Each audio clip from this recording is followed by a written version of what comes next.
이 시간도 이 자리에 함께 또 예배하는, 또한 각자의 가정에서 각자의 처소에서 예배하는 낙원의 모든 성도님들에게 방금 우리가 특송으로 영광 올려드렸던 찬송처럼 다함 없는, 부족함 없는 우리 하나님 아버지의 풍성한 은혜가 충만하게 임하기를 주의 이름으로 축원합니다.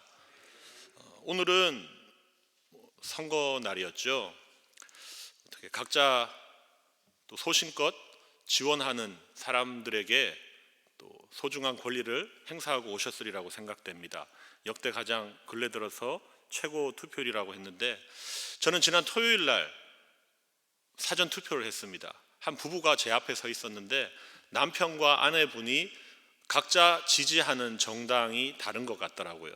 서로 상대 편을 비난하는 것처럼 각자 이 부부간에 서로 비난하면서 그럴 거면 당신은 투표하지 말라고 이러면서 이제 옥신각신하는 모습을 봤는데, 이미 이제 다 끝났죠.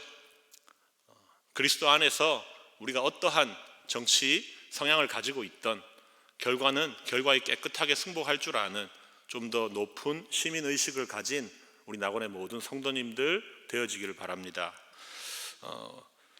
오늘 읽은 이 성경 말씀을 보시면 아브라함에 대한 이야기를 좀 하고자 합니다. 이 아브라함은 갈대아인의 땅 우르라고 하는 지역에서 살았던 사람이죠. 하나님께서 이 아브라함을 최초로 부를 때 아브라함이 처음 부르심을 받았던 곳이 바로 이 메소포타미아의 우르라는 지역이었습니다. 사도행전 7장 2절과 3절 말씀을 보시면 그곳에 기록된 스데반 집사의 설교에서도 아브라함이 우르에 있을 때 하나님께서 그를 불렀다 하고 기록되어 있습니다. 제가 읽어드리겠습니다. 스데반이 이르되 여러분 부영들이여 들으소서. 우리 조상 아브라함이 하란에 있기 전 메소포타미아에 있을 때에 영광의 하나님이 그에게 보여 이르시되 내 고향과 친척을 떠나 내가 내게 보일 땅으로 가라 하시니 했습니다. 하나님께서 직접 아브라함이 우르에 있을 때 부르셨다고 성경은 기록하고 있습니다. 아브라함 생애를 전체를 통틀어 보자면 우리가 알고 있는 대로 믿음의 조상이 된 이 아브라함의 일생 가운데 아주 중요한 가장 중요한 두 가지 사건이 본문에 기록되어져 있습니다. 그 하나는 하나님께서 아브라함을 불러주신 사건입니다. 하나님의 부르심을 받았다는 이 사건이 아브라함의 일평생을 통틀어서 가장 중요한 사건이었다는 것입니다. 여러분, 아브라함이 믿음의 조상으로 칭함받게 된 일, 또한 그 믿음의 조상의 자손들이 하나님이 주시는 그러한 복을 받는 자손이 된 이러한 모든 일들, 이것의 근원은 결국 하나님의 부르심, 여기서부터 시작되었다는 것입니다. 신구약 성경에서 일관되게 가르치는 진리가 하나님의 부르심이 없다면 우리 인간은 아무것도 아니다 하는 사실입니다. 바울 사도는 그래서 나의 나된 것은 하나님의 은혜라고 고백했습니다.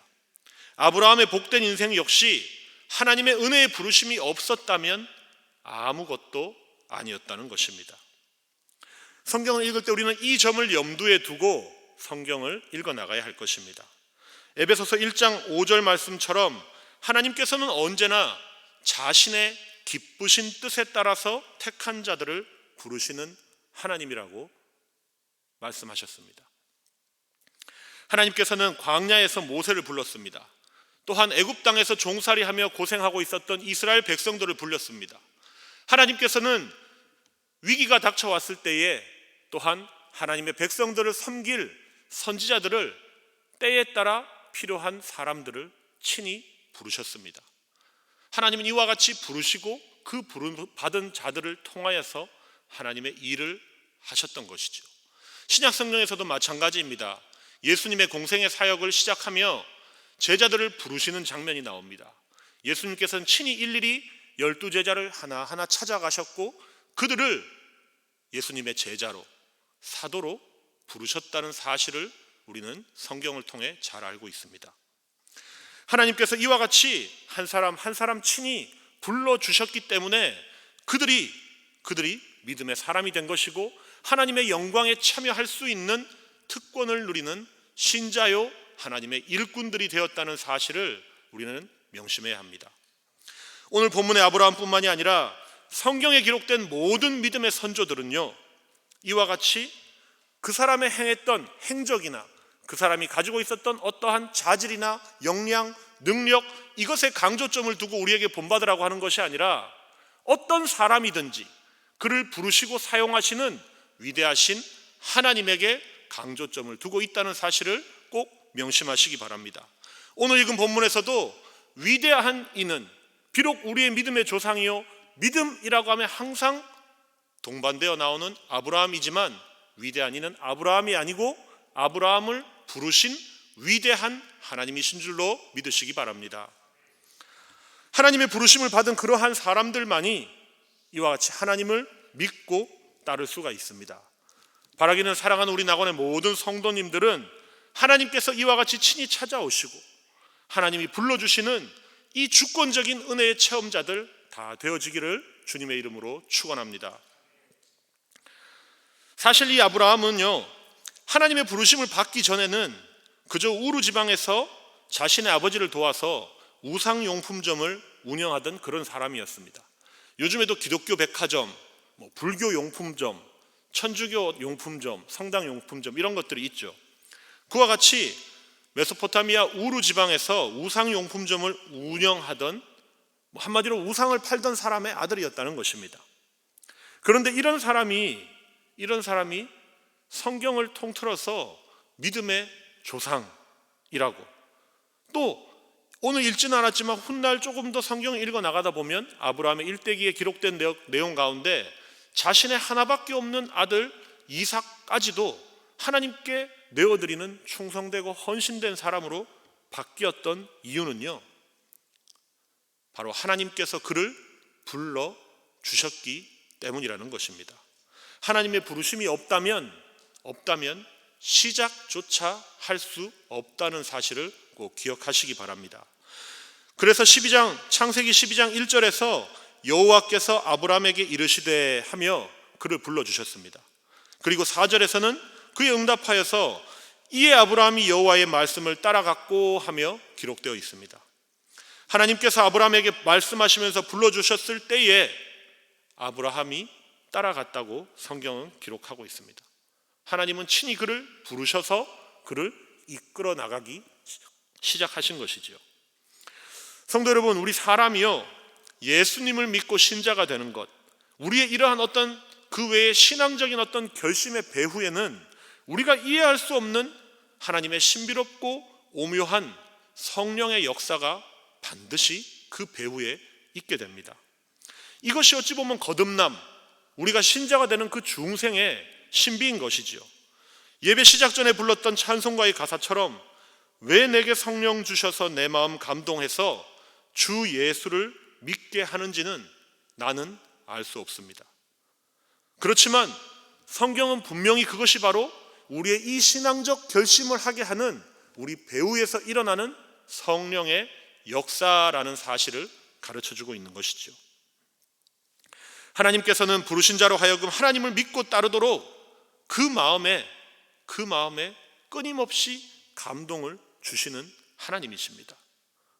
그 성령 하나님의 감동 가운데 우리가 결단하게 되고 우리가 의지를 가지고 끊임없이 주를 위해 충성하며 살아갈 수 있게 된다는 것입니다. 성령 하나님이 바로 이와 같이 우리 마음에, 우리 안에 내주하시며 지금도 교통하고 역사하시는 하나님이라는 사실을 기억하시기 바랍니다.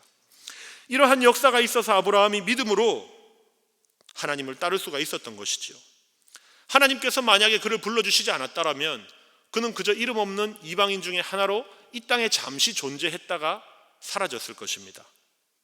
그런데 하나님이 그를 불러주셨기 때문에 믿음의 사람이 되었다는 것입니다. 그렇기 때문에 바로 아브라함의 일생에 있어서 가장 중요한 사건은 하나님이 그를 불러주신 사건에 있다는 것입니다. 그리고 그의 일생에 있어서 중요한 두 번째 사건은요, 하나님의 부르심에 이 아브라함이 믿음으로 응답한 것입니다. 하나님의 부르심으로 근본적인 1차적인 원인이 있었습니다. 그런데 그 하나님의 부르심에 대한 그 아브라함의 믿음의 응답, 이것 또한 2차적인 원인이 된다는 것이죠. 만약에 하나님께서 그를 부르셨는데 그가 그 부르심에 응답하지 않는다면, 순종하지 않는다면, 아무런 반응이 없다면 그럴 리는 없겠지만 하나님의 부르심은 아무 소용이 없게 되는 것이죠. 창세기 12장 4절 말씀을 보시면 아브라함이 여호와의 말씀을 따라갔다 하고 기록되어 있습니다. 만약에 그가 하나님의 부르심에 응답하지 않고 그냥 자신이 우상 용품점을 계속 경영해 나가면서 그곳에서 그저 살았더라면 그를 통한 이 하나님의 약속들은 성취되지 않았겠죠. 성도 여러분, 오늘 본문을 보시면 하나님께서 아브라함에게 주신 약속들이 기록되어 있습니다. 창세기 12장 2절과 3절 말씀을 보시면 내가 너를 통하여 큰 민족을 이루게 하겠다. 내가 너를 축복하겠다. 너의 이름을 창대하게 하겠다. 너를 다른 사람들에게 복이 되게 하겠다. 내가 너를 축복하는 자를 축복하겠다. 너를 저주하는 자를 저주하겠다. 너는 이 땅의 모든 사람이 복을 받게 하는 축복의 통로가 될 것이다 하면서 크게 7가지 축복을 약속하고 있습니다. 그런데 이 약속이 지금 당장 이루어진 것은 없습니다. 그리고 그 하나님의 이 7가지 약속들이 이루어질 수 있는 뚜렷한 근거도 아브라함에게는 주어지지 않았습니다. 그럼에도 불구하고 그는 응답하였던 것입니다. 그가 만약에 응답하지 않았더라면 하나님께서 주셨던 이 2절과 3절에 있는 약속은 무효로 끝나게 된다는 것이죠. 그래서 아브라함의 믿음으로 응답한 사건이 그의 인생에서 가장 중요한 2번째 사건이 되는 것입니다. 여러분, 하나님의 부르심은 일방통행입니다. 대단히 권위적이고 일방적입니다. 우리들에게 어떤 협의를 요청하지 않습니다. 우리 의사를 하나님이 물어보시고 서로 하나님과 우리 간에 상호간에 어떤 의견 조율을 해서 우리를 선택하시고 하나님의 자녀로 부르시는 건 아니지요. 아브라함을 부를 때도 마찬가지입니다. 하나님께서는 일방적으로 아브라함을 부르셨습니다. 그런데 우리가 주목해 볼 점은 이렇게 하나님의 부르심은 일방적이고 무조건적이지만 그 부르심에 따르는 약속의 성취, 좀 전에 언급했었던 7가지 약속의 성취는 우리 편의 순종에 달려 있다는 사실을 주목해 보시기 바랍니다. 이것이 바로 우리 믿는 신자들이 자주 말하는 그 언약이라고 하는 것의 기본적인 속성인 것입니다. 하나님의 주권적인 은혜가 있습니다. 그런데 그 은혜에, 하나님의 그 부르심에 우리의 응답 또한 반드시 수반되어야 된다는 것입니다. 본문 1절을 보시면 여호와께서 아브라함에게 이르시되 너는 너의 고향과 친척과 아버지의 집을 떠나 내가 너에게 보여줄 땅으로 가라 했습니다. 하나님은 지금 아브라함에게 3가지와 결별하라고 명령합니다. 자기가 살고 있었던 도시, 자신이 함께 동고동락하던 그 시족 사회, 그리고 자신의 집안, 그 가문을 떠나라고 지금 하나님이 명령하고 있습니다.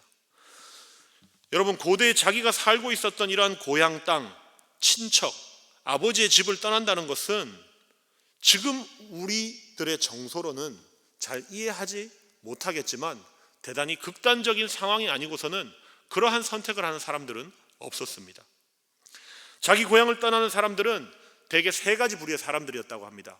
너무너무 경제적으로 극빈층이어서 다시 한번 어떻게 일어설 수 있는 삶의 기반이 없다 보니까 이 땅에서의 내가 더 이상은 살 수 없다 해서 다른 곳으로 내 삶의 터전을 옮기자 하는 그런 극빈층들, 혹은 전쟁에 나섰다가 패하게 되는 패잔병들, 그렇지 않으면 어떤 정치적으로 망명을 해야만 하는 정치적 도망자 신세로 내몰린 이러한 3부류의 사람들이 아니고서는 자신이 살고 있었던 고향, 친척, 아버지의 집을 떠나지 않았다는 것이죠. 왜냐하면 이 고대인들에게는 자신의 가족이 자신의 인생의 전부였습니다. 요즘은 우리 한국 사회에서도 가족들이 전 세계에 흩어져서 사는 경우들도 종종 있습니다. 하지만 당시에는 생각조차 할 수 없는 일이었던 것이죠. 언제나 가족이라 함은 생사고락을 같이 하는 공동체였습니다. 절대 떠날 수 없는 집단이라는 것이죠. 그래서 오늘 본문의 데라가 하란에 내려갈 때에도 자신의 아들과 며느리와 거느린 사람들과 가축들까지도 다 데리고 이렇게 이동을 하는 것이죠. 언제나 가족과 함께 이동합니다. 이 본문에 대해서 매튜 헨리가 이렇게 이해하기 쉬운 해설을 붙였습니다. 아브라함은 소중한 고향, 더 소중한 친척, 그리고 모든 것 중에서 가장 소중한 부모와 형제를 모두 등지고 떠났습니다 했습니다. 여러분, 지금 아브라함이 하나님의 부르심에 따라서 떠나는 사건은 우리들에게 있어서는 대수롭지 않은 것처럼, 그래, 하나님이 불렀으니 가는 거지, 우리도 그렇게 살고 있지 않는가, 이렇게 생각할 일이 아니라는 것이죠. 우리들도 살면서 이사도 하고 이민도 가는 일이 있습니다. 그렇게 이민을 가거나 이사하는 일들 또한 지금 이 현대 시대에도 쉬운 일만은 아니죠. 그런데 아브라함처럼 말씀을 받고 떠나는 이 사건은요, 지금 이 시대에 우리가 가는 이사나 이민과는 차원이 다른 문제입니다.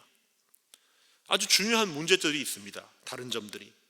그 하나는 자신이 알고 있었던, 기존에 자신이 삶에 지탱되어졌던 그 모든 인간관계를 다 버려야만 하는 것입니다. 그가 떠난 길은 두 번 다시 이제 돌아올 수 없는, 어떻게 보면은 자신과 함께 살고 있었던 고향 땅, 이 친척들, 형제 자매 부모들, 이들과는 두 번 다시 볼 수 없는 영원한 이별을, 이 땅에서의 이별을 고하는 일이 된다는 것이죠. 그리고 또 다른 하나는 아브라함의 이주가 우리하고 다른 점이 있다면, 그는 어디로 가는지도 모른 채 갈 바를 알지 못하고 떠났다는 것입니다.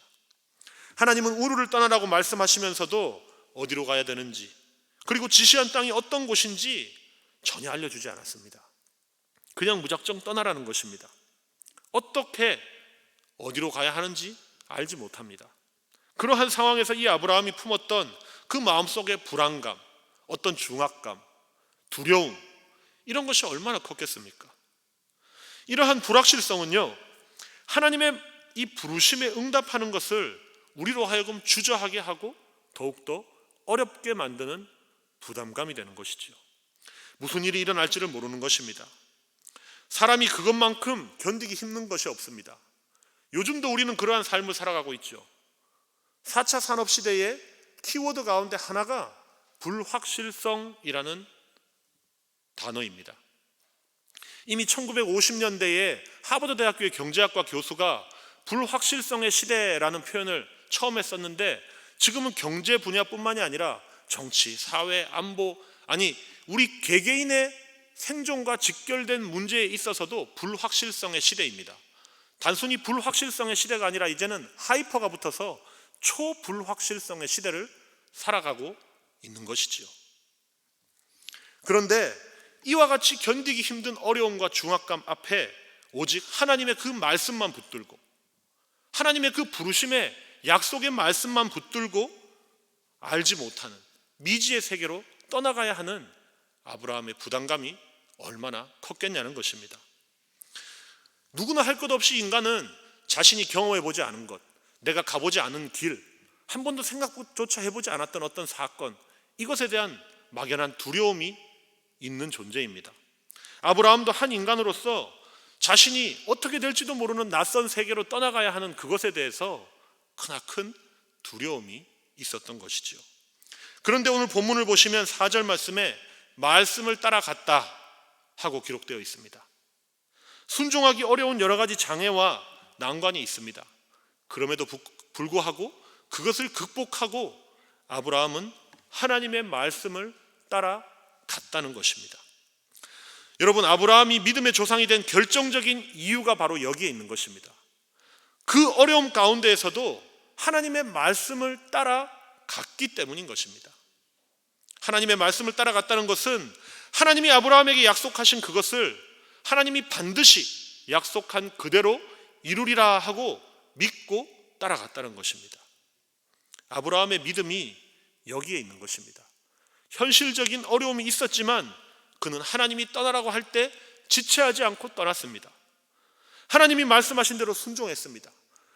나중 훗날에는 100세가 되어서 어렵게 얻은 독자 이삭마저도 하나님이 바치라 하자 하나님께 바치던 아브라함이었습니다.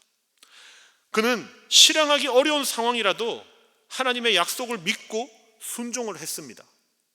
성경에서는 오늘 본문의 맥락에서는 이것을 가리켜서 믿음이라고 하는 것입니다. 성도 여러분, 본문을 통해서 이 믿음에 관한 중요한 사실 하나를 우리 마음에 새기기 바랍니다. 믿음은요, 미래적인 것이고 보이지 않는 것이지만 그것에 대한 확신이 믿음입니다. 믿는다고 하면 그 믿음은 아직 나타나지도 않고 내 눈에 보이지도 않고 만져지지도 않아요. 그런데도 불구하고 앞날에 있을 그 어떤 것을 믿음으로 확신하는 것, 그것이 믿음이라는 것입니다. 히브리서 11장 8절에 이렇게 기록되어 있습니다. 믿음으로 아브라함은 부르심을 받았을 때에 순종하여 장래의 유업으로 받을 땅에 나아갈새 갈 바를 알지 못하고 나아갔으며 했습니다. 이와 같이 믿음은 하나님께서 이루실 것이라고 계시하신 미래적이고 보이지 않는 어떤 것에 대한 확신이 바로 믿음인 것이지요. 보이지도 않습니다. 만질 수 없습니다. 그것이 이루어진다는 충분한 근거들이 없습니다. 그럼에도 불구하고 내 눈으로 인간적인 생각으로 생각했을 때는 이것이 이루어지지 않을 수도 있겠다 하지만 그것을 확신하는 것, 하나님의 말씀이기 때문에 이것이 믿음이라는 것입니다. 오늘 성경 본문의 맥락에서 만약에 믿음이 무엇입니까? 라고 묻는다면 보이지 않는 것을 하나님의 말씀이기 때문에 확신하는 그것이 바로 믿음인 것이지요. 여러분, 우리들은 보이는 것을 믿는 사람들 존재가 아닙니다. 보이는 것은 그냥 눈에 보이는 대로 받아들이면 되는 것이지요. 지금 가정에서 실시간으로 영상 예배를 드리고 계시는 성도님들은 이 영상 예배를 드리고 있구나 하는 것을 믿는 것이 아니죠. 그냥 예배 드리면서 그대로 있는 사실을 받아들이는 것입니다. 성경에서도 보이는 것을 믿는다고 하지 않습니다. 보이지 않는 그것을 믿는 것이 믿음이라는 것입니다. 믿음이라는 것은 언제나 보이지 않는 대상을 향한 것이 믿음이라는 것입니다. 소소하게 우리 일상 가운데에서도 점심 식사를 하러 직장 동료들과 나갔을 때 아이고 내가 지갑을 두고 왔네, 내가 사무실에 지갑이 있으니까 들어가면 줄게, 내 것 좀 계산해 줘. 눈에 보이지 않지만 그 지갑이 정말로 있는지 돈이 있는지 눈에 보이지 않지만 믿고 지불해 주지 않습니까? 믿음이라는 것은 언제나 보이지 않는 것을 대상으로 하는 것입니다. 우리 눈앞에 나타나지도 않았고요, 감각적으로 증명할 수도 없습니다. 하지만 그것이 하나님의 말씀이기 때문에 반드시 이것은 이루어질 거야 라고 하는 것이 성경이 우리에게 제시하고 있는 믿음이라는 것입니다. 창세기 12장 2절과 3절에 기록된 이 하나님의 7가지 약속에 대해서 그것이 이루어질 것이라고 확신할 만한 어떤 근거는 없었습니다. 하나님께서 그렇게 말씀했을 뿐입니다. 아브라함을 향해서. 그런데 이 아브라함은 우리 눈에 보이는 근거는 없지만 그 약속을 하나님이 이루어 주실 줄로 확신했던 것이지요. 한번 상상을 해보았습니다. 아브라함이 자신의 아내와 함께 떠납니다. 아내가 당연히 묻겠죠. 여보, 어디로 가? 나도 몰라. 하나님이 가래. 그래? 그러면 그곳에 가서 어떻게 그곳까지 갈 거야? 가서 우리는 뭐 해먹고 살지? 나도 몰라. 하나님이 가라니까 그냥 가는 거야. 이런 식의 대화가 오갈 수도 있지 않았을까요? 성도 여러분, 아브라함은요, 눈에 보이지 않는 것, 지금 나타나지 않는 그것을 나타난 것처럼 생각하고 하나님의 말씀을 따라 응답하며 순종하며 믿음으로 나아갔던 사람입니다. 오늘 성경이 그것을 믿음이라 하고 있고 그 믿음 위에 하나님께서 그에게 복을 주셨다는 사실을 명심하시기 바랍니다. 사랑하는 성도 여러분, 우리는 정말 지금 내일 일도, 아니 한 치 앞도 예측할 수 없는 불확실성의 시대를 살아가고 있습니다. 당장 이 예배당문을 나서서도 어떤 일이 일어날지 모르겠습니다. 내일 또다시 우리가 모여서 예배를 드릴 수 있을지도 잘 모르겠습니다.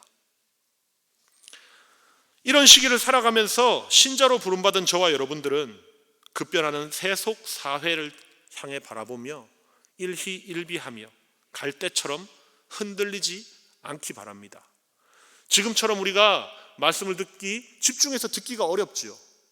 가정에서 영상 예배를 보다 보면 아이들이 중간에서 흐름을 끊어놓을 수도 있고, 핸드폰으로 유튜브를 보고 있는데 갑자기 전화가 오기도 하고, 참 쉽지 않습니다. 그럼에도 불구하고 우리가 이 땅에서 믿음으로 나아가기 위해서는 그 믿음의 대상은 우리 눈에 보이지 않지만, 우리 인간적인 이 세속사의 어떤 근거는 보이지 않지만 하나님의 말씀이 있어야 한다는 것입니다. 이 위기 가운데에서도 우리 공동체가 어디로 나아가야 하는지, 우리가 어떻게 대처하며 살아가야 하는지, 변화해야 된다면 무엇을 어떻게 변화해야 하는지 하나님이 계시하신 그 말씀 안에 이미 다 담겨 있다는 사실을 믿으시기 바랍니다. 사랑하는 나원의 성도 여러분, 자금의 이러한 위기의 상황일수록 우리는 더욱더 하나님의 말씀과 기도에 집중하고 몰입해야 할 때일 줄로 믿습니다. 불확실성의 시대를 살아가지만 결코 변하지 아니하는 진리, 가장 세상에서 확실한 하나님의 그 말씀을 늘 상고하고 묵상하고 눈에 보이지 않는 그 약속의 말씀을 따라서 믿음으로 나아가는 사랑하는 낙원의 모든 성도님들 되어지기를 주님의 이름으로 축원합니다. 기도하겠습니다. 하나님 아버지, 우리들이 이 순례자의 삶을 살아가는 가운데 특별히 이 불확실성에 우리의 이 앞날에 대해서 너무나 두렵습니다. 불안합니다. 어떻게 대처해야 할지 우리들에게는 지혜도 없습니다. 하나님 말씀하여 주시옵소서.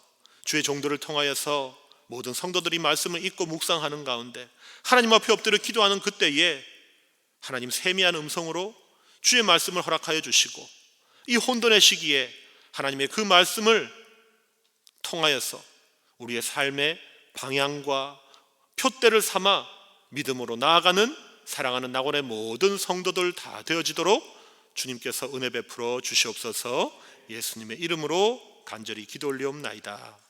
아멘.